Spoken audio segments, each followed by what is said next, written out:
And we are live. Hey guys, this is Rob from RB1S Studios in Marshfield, Massachusetts. And we wanted to cut this video update for you today. We seem to have missed the month of September for a video update, so we're doing one for October now, being October 1st. Fall is definitely in the air here in the Boston area. We have cooler days, cooler nights, warm afternoons. It's been raining a lot here, and we've had our share of different tropical storms and whatnot, and all sorts of stuff like that. But it's a nice sunny day out there today. It's going to be up near 70 degrees, and we wanted to cut this quick little video before we head towards ArmorCon. ArmorCon is less than 2 weeks away. It's down in Southbury, Connecticut once again this year. It's the third year in a row that ArmorCon is at the new facility at the Wyndham Southbury. It's a great venue, superior layout that they have there, and between the vendor room and the display area and competition area, and they have separate areas for seminars and classes and all that kind of stuff. And we look forward to it every year. This has probably been our 24th or 25th year. We've lost count because that one year that they didn't have it for during COVID, the COVID lockdowns. But we're back again once again this year. We'll be vending at the show. We're quite happy about that. It's going to be great to see everyone down there and hang out with some fellow armor modelers and sell some model kits. We've been going through our own personal stash this year and pulling out some model kits. We have far too many model kits in our stash, so we're pulling out a lot of the kits that we probably won't get to build right away.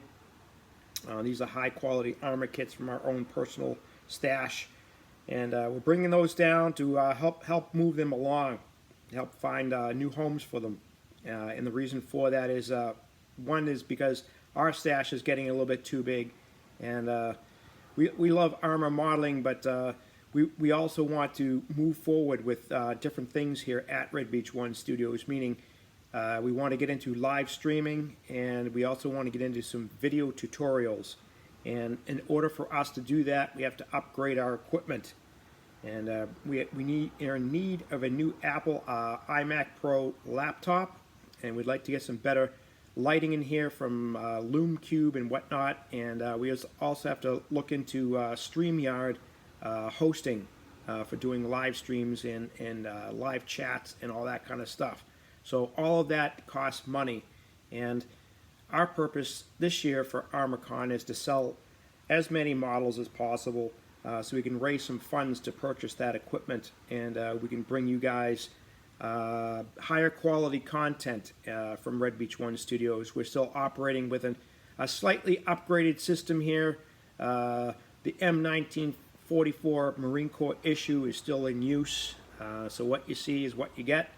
But with the iMac Pro laptop, it's a high-speed platform. It's a great machine from what we understand. We know several people are currently using it. Some good friends of ours like Rick Lawler and Mike Rinaldi also use it, the iMac Pro laptop. And we want to get one of those, and we have to special order it. And unfortunately, we had ordered one a year ago, and some things happened, and it didn't go through. And here we are a year later, and it's taken all this time. We took some time off over the summer to reevaluate, reassess, and concentrate on some of other things here at the studios. And we wanted to get back to the model bench, which we've been consistently doing lately, with different things like group builds and buddy builds and different things like that, including the AK Chauvin's Facade group build, along with the Triple P, the Plastic Bossy podcast, Rick Lawler's Propaganda, and of course it's sponsored by AK Interactive in Spain. And we've been working on ours. We have some paint on it. We're going to be working on it again today. In fact, we're going to be doing some fine tuning with some different things, and we're going to be getting that up to speed. And we have until the end of October to get that done, and we're going to get some work in progress photos up. But we want to finalize that and get that done. We probably won't be done with it before ArmorCon, but definitely after. So we're looking forward to that. and we have some other projects here on the bench that we want to get to, including the buddy build with our buddy Ian Bonner from iBones Models, and the SMK Russian heavy tank for the Finnish Winter War, 1939 and 1940. We had to put that on pause because he had some personal things going on that we wanted to be respectful towards. So we've talked to Ian about that, and we're going to be moving forward with that in the next couple of weeks. We want to get back on that. In addition to that, we're doing another buddy build, this time with our good friend Dave Karomi down at Flak Bunker on Instagram. He's on Flak Bunker. We're currently working on a 1/48 scale T-55 from Tamiya. He's building his as a Ukrainian tank, and we're going to be doing the Russian counterpart. But anyway, it's a 1/48 scale kit. It's our first dive into that particular scale for armor models, and we're quite interested in that. We've been seeing some other people doing some 48 scale armor, so it prompted us to get involved. In fact, we're already starting to look at other 48 scale armor kits from Tamiya as well. But we want to show that off to you right here quick here today. We have the Tamiya 48 scale T-55. This is the kit. We wanted to put that up on the screen here today. We're doing a buddy build with our pal Dave Karomi at Flak Bunker. We're each building the same kit. We're doing different versions of it. I'm going to be building a strict, Warsaw Pact Russian version of it, straight out of the box. And I'm going to focus my attention on color modulation and weathering, and using the modulation Russian green. But anyway, that's where we are with that. We got a few other things in here at the studios. This past couple of weeks, it's been a lot of crazy things happening here, and we ended up getting one of these here. This is the TACOM M29 Weasel. We want to put this up in front of the screen too, because we've been wanting to get this kit for quite some time, and we finally got one. We got it on pre-order from Andy's Hobby headquarters down in Glendale, Arizona, and we grabbed one of those, and we're quite happy with that. We've been wanting that particular vehicle for some time now. We're going to be getting to that later on. We have something special in mind for that, but we wanted to cover down on that today as well. The other big thing that we've been doing is we've been getting some brand new airbrushes in here to the studios. A brand new company, you may have heard of them, may not have, but we're going to start promoting them. But Gallery, we were introduced to Gallery airbrushes from two different people, one of which was Mike Rinaldi over at Rinaldi Studio Press. He's been promoting Gallery airbrushes and going back to the GHAD 39. That's the basic introduction airbrush. We got ours for about $45, and along with a free prime shipping, we had it within a couple of days, and it's a fantastic airbrush, and we tried it out, and it's really great. Again, it's the introductory airbrush. We had originally purchased it with the idea or the intent to use it for priming and doing base coats and stuff like that, which we're still going to be using that airbrush for that particular thing, even though we know we can get some fine lines out of it and everything too. So it's a great airbrush for the money. And then it also prompted us to get the GHAD 68, which is actually a pistol grip type of airbrush, very similar to what we might use at our current daytime job, HVLP spray systems. This operates with a trigger mechanism as opposed to with a dual action type of thing. Same idea, just a different way of doing it. And again, fantastic airbrush. We have not tried it out yet, but we want to, and we're going to be using that particular airbrush for priming and different things, because we find that it gives a nice smooth coverage, and we're going to be using that. We're going to be trying that one out as well. We got a super deal on that. I think we may have paid maybe $75 for it, and then the free prime shipping. We got it on sale. Outstanding airbrushes. And then most recently, last week, we were able to purchase the GHAC 98D. Now this is Gallery's top-of-the-line airbrush. It's comparable to an Iwata or the Tamiya airbrushes. This is their top-of-the-line. Very fine chrome, very well designed, and this is what we got here. We haven't got it out of the package yet. We haven't had a chance to sit down until today, but we're going to try that one out as well. And that's the top-of-the-line airbrush, and we're quite impressed with the Gallery airbrush. We've been in contact with them. They're great because they get back to you right away. We've had some great interactions with them, and we're going to be working together with Gallery Airbrush in their promotions and getting the word out there that these airbrushes are fantastic for the money, and it's going to be the new game for airbrushes moving forward into the future. We're definitely going to be using them here at Red Beach One Studios. We're quite impressed with them. We're going to be trying them out within the next couple of weeks after ArmorCon, and some of the projects that are on our bench, we're going to be using the Gallery airbrushes on them. But anyway, we wanted to point those things out and let you guys know what's been going on over the past couple of weeks. We also got, we're not going to show it on the screen here today, but we also got the brand new Son of Sherman. Pat Stansel put out a special limited edition package book. It's a 2-volume set, and it takes the original Son of Sherman book that he had put out back in, I think it was 2011, 2012 or something like that. And this is a brand new limited edition. It's a two-box set. It's great. We got a special deal on it. We were contacted by Pat Stansel. He's a great friend of ours going back to the Ampersand publications. And if you guys remember Military Miniatures Review magazine and the Allied Access photo book series, those were fantastic publications from Ampersand. Pat Stansel was the mastermind behind all that, going back to the 1990s and up until the 2000s and beyond.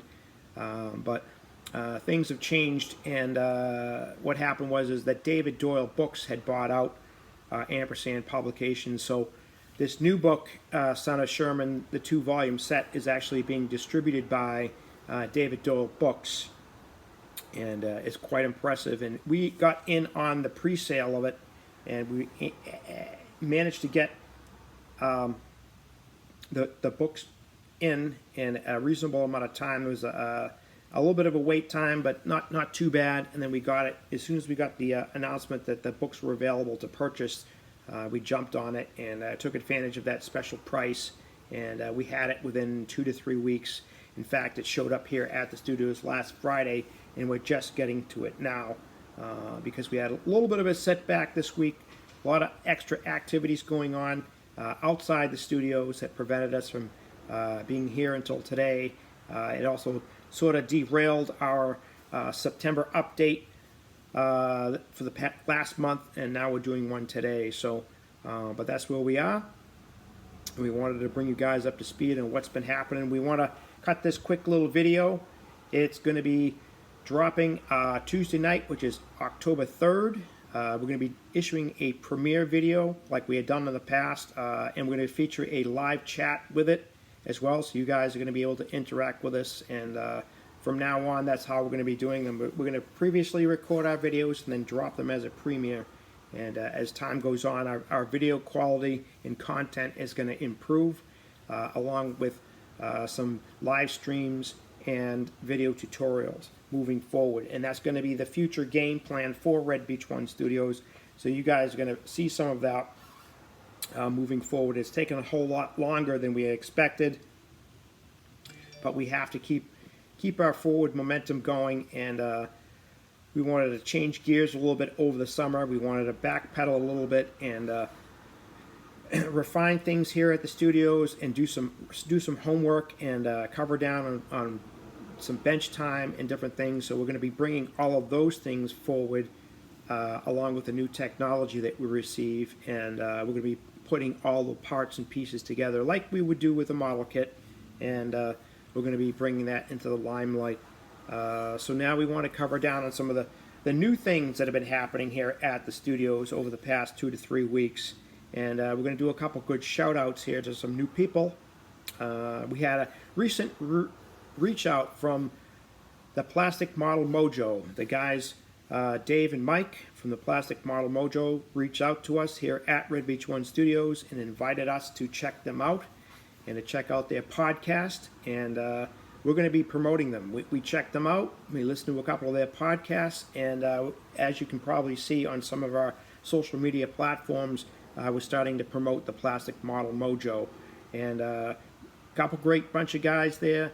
In fact, we have a little bit of an update we're going to be posting up later today with them that they dropped just overnight.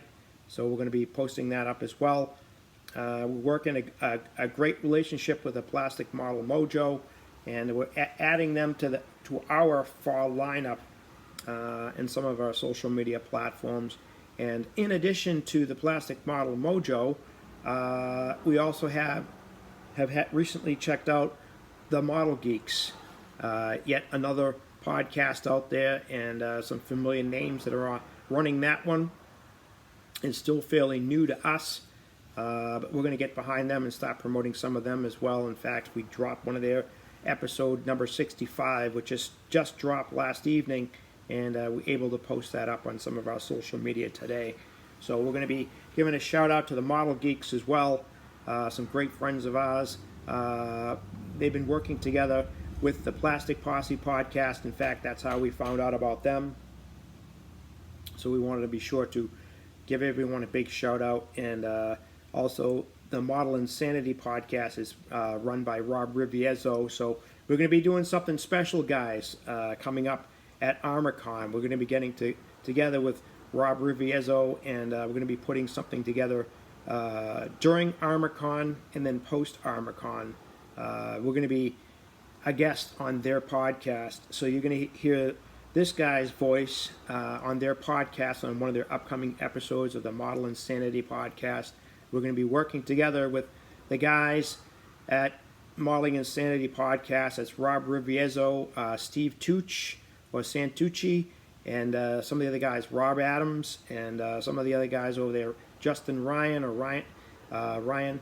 But anyway, those guys have been reaching out to us, and they've been following our pages and our channels and all that kind of stuff. So that's great. We love working together with them. Some East Coast guys getting together and causing a lot of disturbances out there in the atmosphere. But that's great, guys. You know, we love being part of it. And in fact, that's what we wanted to touch upon today for a little bit of a discussion here. In order for RB1S Studios to expand and to move forward and to gain new followers, new subscribers, and new people to some of the things that we do, we've been reaching out to new people here and there, and we've been following along to and reaching out and following them on their social media as well.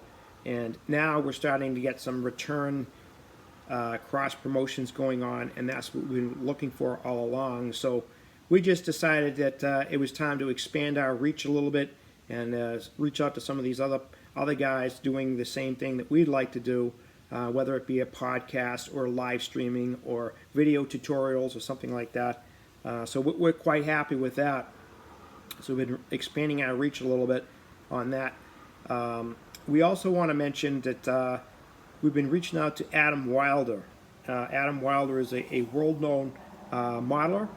He's been involved with all kinds of different things over the past years, and we're great friends with Adam. We met Adam a couple times going back to the early days of local model shows here in the Boston area or up in New Hampshire, or when ArmorCon was AMPS East down in Danbury, Connecticut, going back to the early 90s, early 2000s.